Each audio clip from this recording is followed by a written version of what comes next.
to the Wintertime Safety Training. My name is Phil Johnson, and I will be giving you a safety training on certain things during the holidays that you may or may not be thinking of, and hopefully this will help you in keeping a safe and happy holiday. The first thing that I'd like to talk about is your vehicle.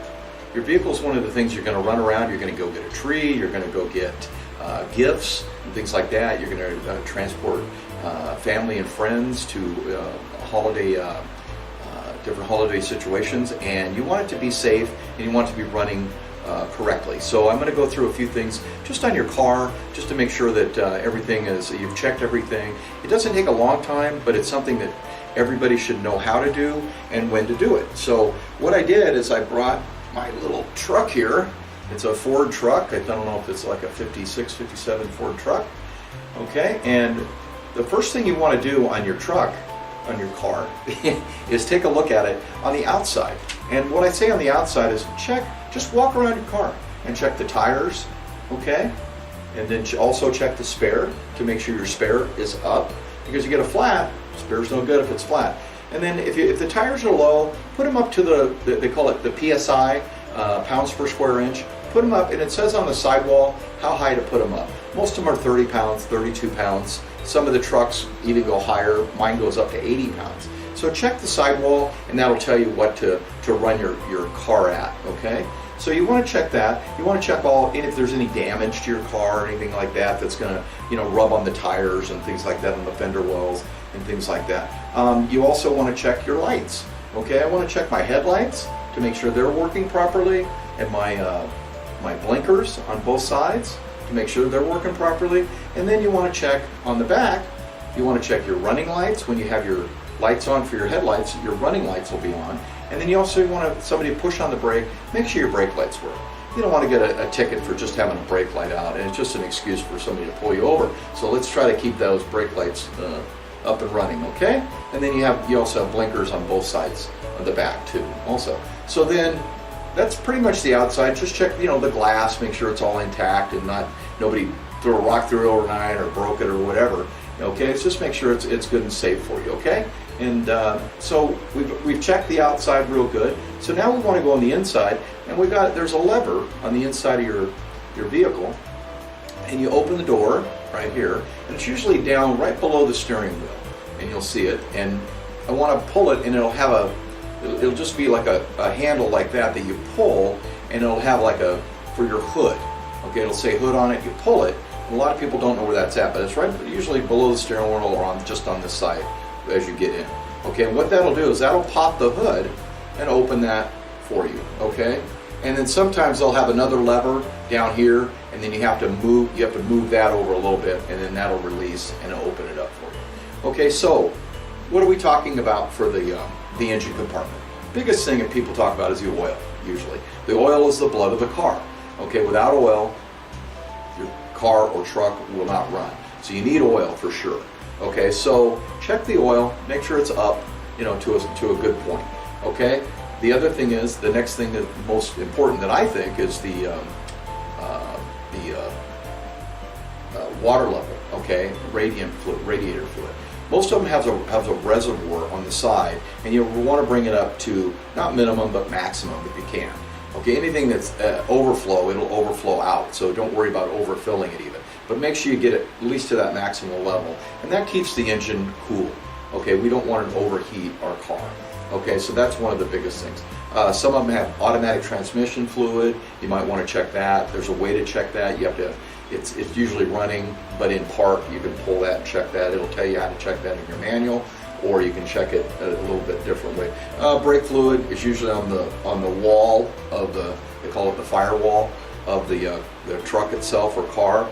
The brake fluid, you want to keep that to a maximum level too. Okay, you don't want to run that below. And then they'll have a power steering unit, and you'll have a little power steering thing. It doesn't hold much, like a pint, but check that to make sure all those levels are up. And a lot of the levels, they'll have a yellow handle on them. So if they're yellow, it's something you need to check and pull and check and know what it is. So this just kind of gives you an opportunity to kind of take a look at your engine. Don't be afraid of it, and try to check the engine itself if you can. Okay, so we've checked the outdoor, so we shut the hood real good, give it a big shut, and that shuts it. So now we're going to go inside. So as we're sitting in the seat on the inside, you know, probably without even starting it, we want to check to make sure, you know, the glass looks good and all that stuff. And then we can turn the key on, start the motor, check your turn signals, make sure they're working good, brake lights, all your instrument panel, that's working good. You can see, because you might be driving around a lot at night, because the nights are long now. I mean, it gets dark at 5 o'clock, and you might want to, you know, have some little light in there to see all your instrumentation. And then make sure the instruments work. Make sure your oil pressure comes up. Make sure your radiator fluid is one of those things where you can see it. It'll when it starts to level out, it'll level out probably almost in the middle. And if they have a temperature gauge, it'll be like 180, 165 to 180. Okay, so then we're checking everything indoor. And if you have like a real tight space like a truck, you want to probably keep things clean. You don't want a lot of stuff rumbling around in there, and you know, and stuff like that. So try to clean it out. A clean car is a safe car. Let's face it. You know, you want to keep it real clean. Okay. Make sure everybody's seat belted in. You're responsible for them if you're driving. So make sure everybody has a seat belt. Don't overload the car, and make sure, like I said, everybody is belted in. Okay. So the bottom of it is usually something that I don't tell too many people about.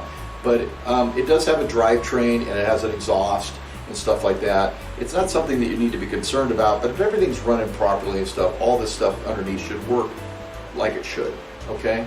So, you know, if you're not doing four-wheel driving and things like that, you don't have to worry about it. In the back, you usually throw stuff in the back and stuff, but for a holiday, I usually tell people, you know, when you put your holiday gifts and stuff like that inside, and you're going from one point to another, and you got a lot of stuff in there, bring a blanket, and then you can throw them in the front seat and put a blanket over them, out of sight, out of mind. Okay, so then that way everybody, you know, won't bother your stuff, and you'll have it when you get home. If you do have a trunk, like a regular car, put it in the trunk.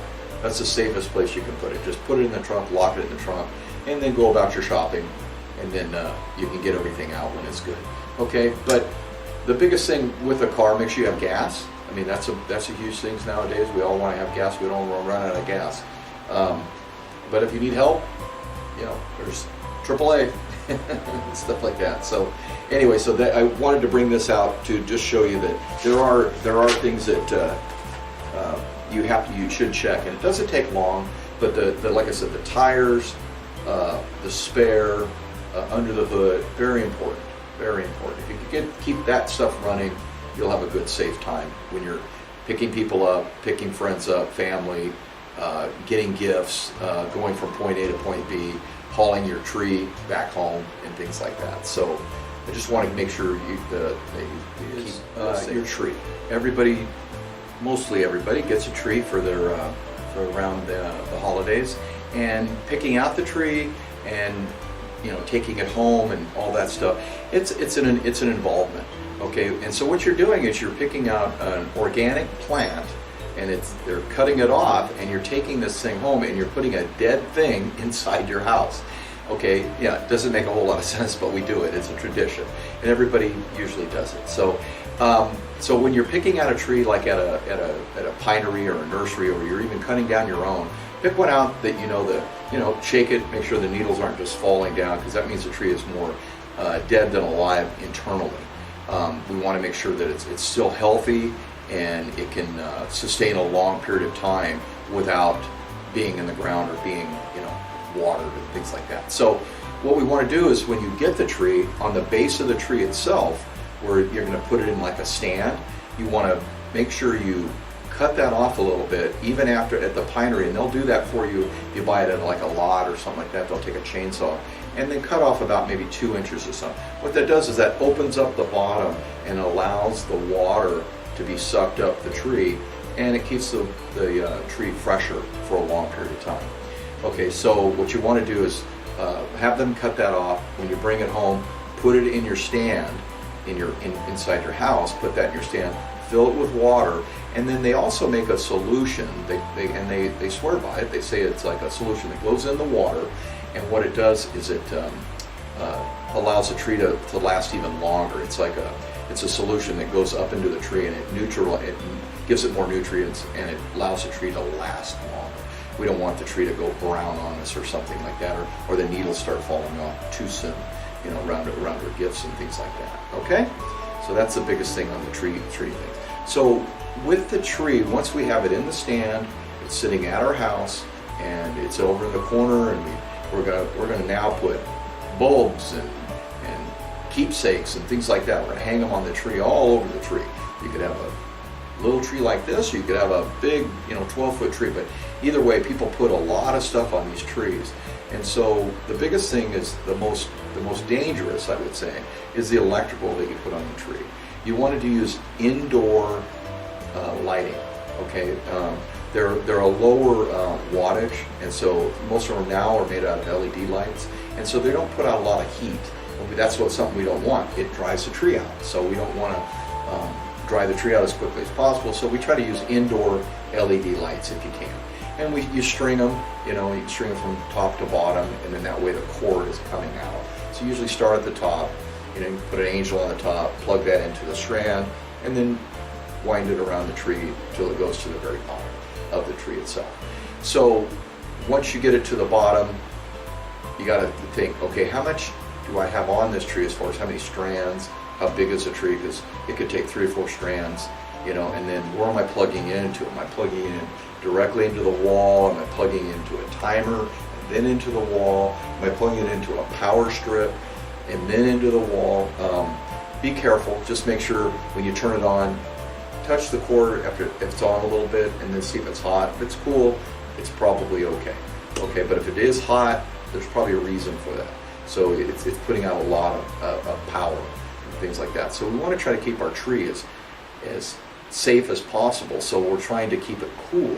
So what we want to do is keep that the lowest amount of thing. You don't want to put outdoor bulbs on there at all. They put out a lot of heat. They're making them better, and they're LED too now, but they have more wattage because they have to shine a little brighter, a little further. So that's why they're for outdoor. But for the indoor, use indoor lights on your tree, and you'll be a lot safer. When you use like extension cords and things like that, don't put them under rugs and things like that. Don't, because people tend to walk over the rug, they rub on the rug, and then that tends to open up the extension cord, and then that we have an electrical issue that could cause the rug to catch on fire. So be careful where you run the extension cord, if you have one, if that's what you're doing. So kids and animals can't mess with it at all. And on a brief note on the animals, everybody has like cats or a dog or something. It seems like the tinsel is very, very dangerous to cats and dogs. If they eat it, it goes into their intestines, and it's not a good thing. You'll be getting a nice vet bill. So keep that stuff very high. Keep it picked up around your tree. Like I said, keep it real safe around the tree. It's not really a place for toddlers or anything like to play. There's too much stuff on the tree they can pull down. You don't want them touching the tree and having it come down on them. So it's not really a play. It's more for ornamental. It's more to look at. So try to keep the toddlers and stuff away from there. Older kids will know to stay away, but they can be underneath where the toys and stuff are at. But anything above where they're grabbing or pulling, you don't want that at all. And then, like I said, with animals, same thing. Cats and things like that, they tend to want to crawl and you go up the tree and stuff like that. And if they eat that tinsel, that could be a real problem. So just be aware of it. And a lot of people don't use tinsel anymore. I know it's like the long strands. It's kind of silver, but it looks like snow. So just be careful with that, and the bulbs and things like that. It's personal shopper safety. And what I mean by that is when you go shopping with yourself or friends, what you should be doing is leaving like the big purses and things like that at home. I see a lot of people when you're going around in the shopping areas, they'll keep their big purse right on their shopping cart, but it's wide open. It's really asking somebody to come by and grab something out of there. So you want to keep just really small purses, stuff you can keep on your person. Leave the major credit cards at home and just take what you need, either a debit card or something like that, and that's enough, or even cash. Take exactly the cash that you need and have it organized, so when you do pay for something, it's not real flashy. You don't want to be real flashy with a lot of money, because people tend to notice that. So we don't want to be noticed. We don't want it to be out in the open about that. So when you're paying for stuff, like I said, use a debit card. Be very discreet. Try to just keep that within the confines of what you're carrying. Okay, so don't carry a lot of stuff. Everything under the sun. Because I go over here, I'm looking over here, and your basket's here. Somebody walks by, it's open. We don't want that. So once you pay for your items, and like I said, it gets dark fairly early. So at nighttime, you want to be safe, right? So if you're not with someone, or because there's power in numbers. Okay, it's better if you go shopping with a friend or a family member. But if you don't have that, and you have a lot of stuff, you're carrying a lot of stuff, that's a target for somebody, like especially at night. So as you're walking back to your car or something like that. So what you want to do is either ask security if they could walk you out, or somebody that can help you and walk you out from the store itself that you just bought the stuff at. So be careful, the night lighting. So try to park underneath big lights and stuff like that. And parking structures, hopefully they're lit up real well. Things like that. You got to look at stuff like that you're doing. And like I said, when you get to your car, put your stuff in the trunk if you have a trunk. If you don't have a trunk, put it in the front seat or back seat, and then put a blanket over it. Okay, so it's something out of sight, out of mind. So because we don't want any temptation. That's really what we're trying to get away from. And as you leave stuff open, people tend to look at it in your car and go, oh, I could use that for whatever. So you just don't want any of those kind of situations to happen. So what we want to do is mitigate that, be safe. We want you to be safe going back to your car, park under really well-lit lights, go with groups of people, things like that. So just be careful out there when you're shopping. That would be a good idea. And make sure you just pay with either a debit card or cash, and keep a minimal amount on you if you can. Okay, that would be the best thing, because you don't want to lose everything. Because people will steal your wallet and everything, and then, now I lost my ID, I lost my driver's license. Be careful what you need. Holiday safety issues that you could possibly happen. If you have a lot of kids with you and one gets lost, let's say in a store, it's very busy usually this time of year in every store. If they do get lost, make sure you go to somebody that works there and try to get to a security, so they can look at cameras and things like that, so they can find your child. Kids do get lost in stores. It's just the way it is. They wander off. There's a lot of people. Everybody looks like giants, and they do get lost. So the best thing to do is go to security, and then try to hopefully they can remediate the problem and find your child. Okay, so keep them close with you. Make sure that let them hold on to the cart that you're on. Make sure they don't release that when you're walking around, or put them in the cart if they're real small. Okay, we don't want to lose anybody during the holidays at all. Okay, that's one thing. So the home safety is the hazards with small children and electrical issues. You don't want them around any kind of electrical problems with the tree I was talking about, the ornaments, the tinsel, any kind of things that they can put in their mouth. You got to be real careful with that, especially with toddlers and things like that and below. They just don't understand yet. So, but the electrical is the biggest thing. Just we don't want any kind of open electrical that they can mess with, put something in, and get shocked. So we want to just really be careful around them. Like I said, a tree is more for looks and not to touch. So even for adults, but they look pretty and everything, but you got to keep the toddlers away probably. And then don't forget about your pets too, keeping them away if you can. Okay. If your child does choke or things like that, or put something or ingest something down his mouth, call 911. Most parents can take the child, put them, like belly down like this, put their mouth right here, and you can hit them on the back and try to dislodge what they're talking about. A lot of parents have done that, I'm sure. But don't forget to call 911 to just make sure he's stable and everything will be good. in the long run, okay? When we have trees and things like that, we're trying to put that star on the very top. We can't reach it, so now we go get a ladder and we try to put that star on the top. Be careful. Ladder safety is a whole another class, but be safe on the ladders. Use step ladders. Have somebody hold it for you if you have that luxury. Have them hold it for you, and then put the star up, and then have them help you down. It's easy to run up and run down. I mean, you're thinking, oh, it's a piece of cake. Slow down when you get on a ladder. As you go up, the potential to fall is a big issue. We don't want to spend Christmas in the hospital, so with a broken leg or something like that, or an arm or whatever, fall into the tree and get hurt. So just the ladders, like I said, be safe with them. Have somebody hold them for you. Use the right ladder. Okay, you can use a 6-foot ladder. They got step ladders. They got extension ladders. You're going to be possibly putting stuff on the outside of your house. So be safe. You're going to be on ladders and stuff like that. It's always good to have somebody at the bottom holding the ladder. Okay, and telling you, okay, that's second run, first run. Okay, you're on the ground, kind of thing. So ladder safety. Okay.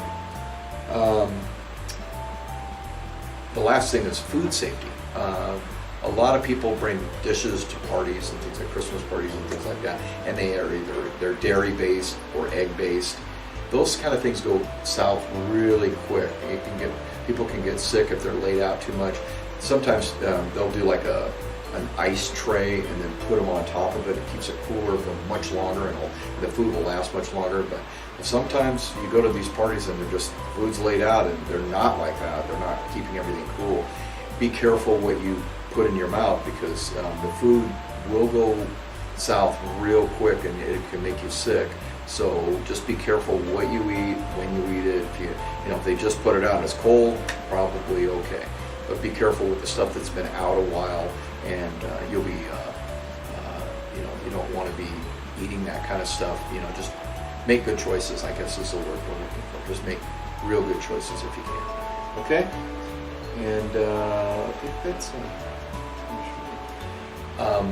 this concludes the holiday safety.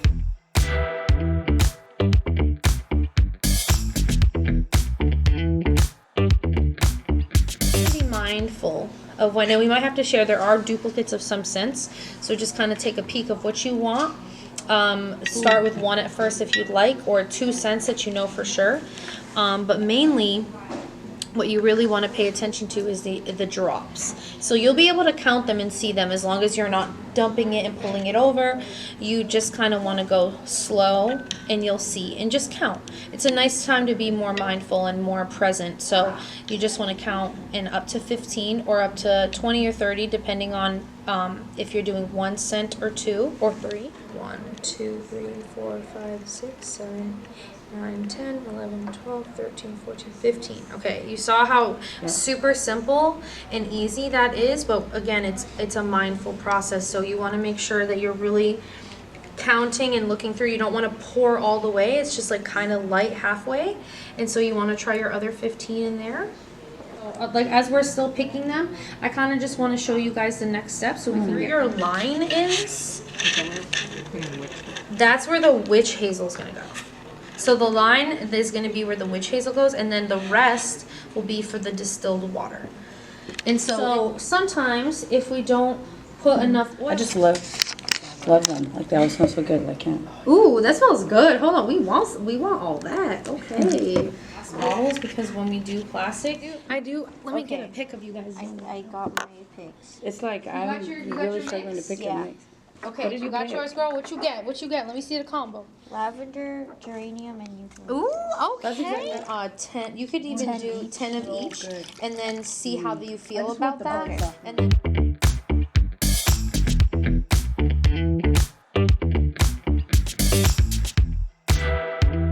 then go traditionally around like a full wreath. It's meant to look more organic, more earthy. So the top will always kind of be exposed. Yeah. And we're going to be focusing on adorning the bottom with all of our natural elements that we gathered. So we have pine. I have this similar looking to an olive branch. It's just a green that I found outside. It's pretty. Lavender, English lavender specifically, and then rosemary.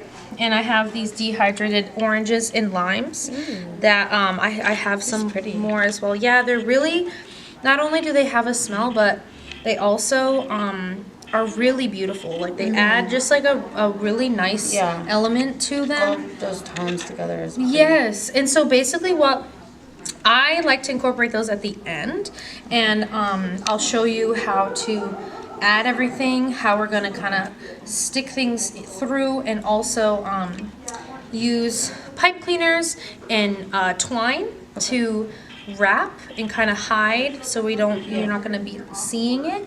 And then we can always adorn with, we have the hot glue station over there, and we can always do just a tad bit so it sticks on. Okay. So that way we're not piercing through and having to like ruin these They at look all, like it's- add to my wreath. So sometimes folks want to like grab a bunch of stuff and then put it on right away. It's kind of good. All of this stuff is meant to be also like a mindful practice. So, you know, kind of like feeling these elements and looking at the colors and seeing like, okay, maybe I want, you know, more of like this drier pine, right? Under here, it looks like a different color, which I kind of like that. Yeah. And so, and we don't have to necessarily use the whole entire thing. This smells really good. And so say if I just kind of want to use this like bottom part, and so I just snapped it right off. It smells good in it too. I love how they Yes. And so this is kind of great that I'm like, okay, maybe I'm kind of feeling that it's going to look like this, right? And so I'll take this. This is going to be an extra piece, so I can always break that off. And then we'll be able to utilize that in order to, and again, these are, because this is more dry, like if they're falling off, it's fine. I can always stick them back in here. I might actually want to do that with the drier ones just so I can like weave them right back in. And they, you know, will still be able to be shown and they're not falling out. Or these are already attached. I can attach them, and if some of them do fall off, I can just kind of weave them back through, and they will stay. And so with the thicker things, I'll use like twine. And then this will just be the bottom piece, right? So again, as I'm like kind of like mapping out what I'm gonna do, I'm not putting anything down yet. I'm not tying anything down. I'm not using glue, nothing like that. I'm just mapping what I want my wreath to look like. And then afterwards, I'll be able, once I have a design and elements that I feel good about, then we can start to actually tie things down and like glue little things on top. That way we'll have our final product. But we don't want to kind of tie anything down because then, you know, we don't like it, we want to remove it, something like that. We just want to avoid that altogether. And so say I have this as my base, right? And then I want to add, okay, this is a lighter green, so maybe I want to add more like rosemary elements here, right? This way, and going this way. Oh, shoot. Okay, sorry. I'm like thinking about so many things at once. This is like so like relaxing. I feel like. Good. Oh my yeah, God, it's buddy, supposed. now. It's supposed to be. Yeah, Merry Christmas. Here's your it's it's supposed to be a relaxing, you know.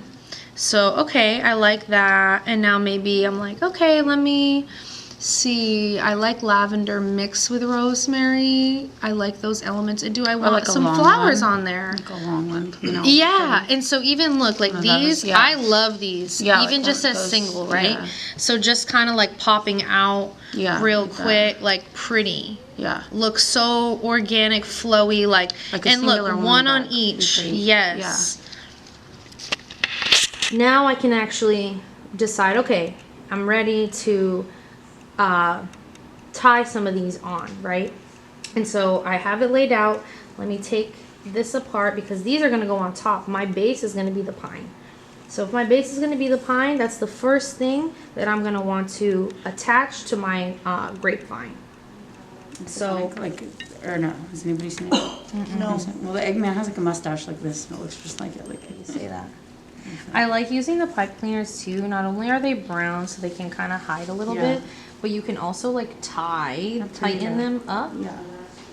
And so I like doing that, and then Like I'll swirl it around. Yep, I'm gonna go around one more time with it, and then I can always reinforce this afterwards with some twine if I feel like it needs to be a little tighter. And again, because of the ones that I chose, these are dry, and so if they're more likely to come off, like they're kind of loose, and that's okay. I'm not too worried about that. I want that. That's okay, you were doing stuff.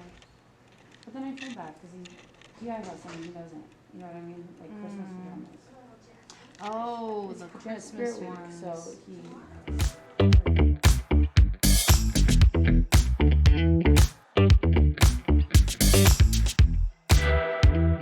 All right, so we have our dream pillows here. These have already been made, and so just a little tip: when you're you get your fabric and then you're going to be measuring everything, you want to make sure, if you want like a 6-inch pillow or even something smaller, you can cut out the actual 6 inches so it'll be like a perfect square or rectangle. You just want to make sure at least 2 sides are even, or if you're going to do the square, all 4 sides have to be even. So whether it's 6 inches or 12 and then 6 on each side. And then you really want to make sure that when you have your piece, see these 2 pieces are already pre-cut here, and when we're going to do our measurements, we have to cut a perfect square, whether it's 1 inch or 2 inches from the corner, because if you don't, then everything's not going to align as well, and it won't have a nice shape. Whether it's round or like a little pointed, it'll be really hard to find your little edges to be able to tie them together. So you want to make sure and be mindful of that. And then you also, when you are measuring your little tabs to tie on the side here, you want to make sure that you're like drawing it out or putting some lines, whether it's with like a marker, a piece of chalk or something, because the more uniform and not perfect or precise, but just kind of sort of equal, it makes for a better pillow. And it's going to be easier for your process as well, because if not, they can get confused. You might tie too many little ends together and it looks a little bit messy. It can be kind of frustrating. And this is meant to be, you know, not stressful. So you have your fabric. You can do, we have some that were 2 sides. I can actually show you. We have ones that are on both sides that are the same, or another example, it can be 2 different ones for some contrast, totally up to you. And basically, so I explained, you're going to cut that little square on each side, and then you're going to cut, whether it's going to be 2 inches or 3 inches, depending on how big your pillow is, of your little tabs. And you want them to be kind of like at least a finger or 2 apart, depending on how thick you want it. And so once you cut and measure those all around, then this is going to be what you're left with once you tie. And then you always want to remember, of course, to leave the top open, because we still have to stuff the inside. And so I left a little opening here so you can see. And we have our cotton. So with the cotton, because this is 100% organic cotton, you are going to see some pieces in there from the actual plant. That's totally fine and normal. That's actually good, because you know it came straight from the plant. So that's nothing to be alarmed about. And also, when you get this, it might be compact. So you want to actually fluff this up and break it up, kind of like you would a cotton ball. And so it's actually going to create more of like a fluff. There's going to be more material that you're working with that might have not been clear when you get a big chunky piece, because then it looks like, oh, this is fine, this is a lot, but this isn't how you would want to put it in your pillow. You'd want to break it apart, and so it's nice and fluffy and more of a comfortable feeling. And so basically what we're going to do, like I said, I already have this example, so if you can just imagine, I pulled my cotton apart, it's fluffy, we're going to fill it, and you don't want to do it too full yet, because remember we still have to add our herbs. So we'll stick it inside, and then what will happen is we'll kind of create a little pocket within the cotton. So if you can kind of see here, I'll spread it out, and I know it's kind of hard to see on camera, And so we'll be putting the herbs in between the cotton pieces. And so that way the cotton can really absorb those scents and it'll make it last longer. And so basically, so we'll create that pocket in the center. You'll take whatever herbs you feel called to put into your pillow. Lavender is said to be very calming and soothing, relaxing. It also can have adverse effects if you're sensitive though, so you want to be mindful of that. If this is too potent or too strong for you and you feel called to, maybe sage is more relaxing for you, or rose, or another herb that is in your area that you might want to dry and put in here, please feel free to do that. It is important to know though that you want them to be dry. If there's moisture, it will cause mold, and you don't want that in your pillow. So just if you are gonna include or incorporate any other herbs that call to you, just make sure that they're preserved and dry. And so with that being said, we'll just take a scoop of whatever herb that you wish to put in your pillow, and then you'll just be putting it and sticking it inside. So I already have some in here, so I'll just take some, just like for an example, throw that in there, really stick it in. Remember, it's going into the center of the cotton. And so put that in there. You don't have to do too much, just enough to kind of get the scent, and so it doesn't feel like too squishy. Remember, it's within the cotton, so you shouldn't be able to like feel it too much when you're like squeezing it or resting your head on it. And so after that, you have your herbs in between the cotton. There should be, you can kind of fluff it up a little bit, and maybe if there's some extra space on top to make it a little bit fuller, you can use some of that extra cotton and stuff it inside the top here to be able to create a more like full effect. And remember, you still have to tie the end too, so if there is a little bit of extra fabric, remember you have to use that to pull and tie your ends, so that could be a good thing. Okay, so we have our pillows, and now we're gonna always remember to double knot, because because of the nature of the fleece, it's very soft and nice, which is good for us, but that also means that it's likely to come undone because it's soft. So when you tie it twice though, it won't. It's pretty good about staying when you can tie it multiple times. And then you'll have your final product once you tie all the ends. Oops. And this shouldn't be quick. It's meant to be a mindful process. It's meant to be enjoyable and kind of meditative, so you don't want to rush through the process too much. If it's taking a long time, that's okay. You know, it's meant to be kind of relaxing. All right. And again, you can, depending on how you tie, depending on how, sometimes I like to shake it out a little to even everything out. And then we have our dream pillow. And like I said, you can do various sizes. I don't know where the other one. So it can be, this is typically nice for, because it would be more kind of like something to keep personally, to go to sleep with for the kids or for yourself. So it can be bigger if you want.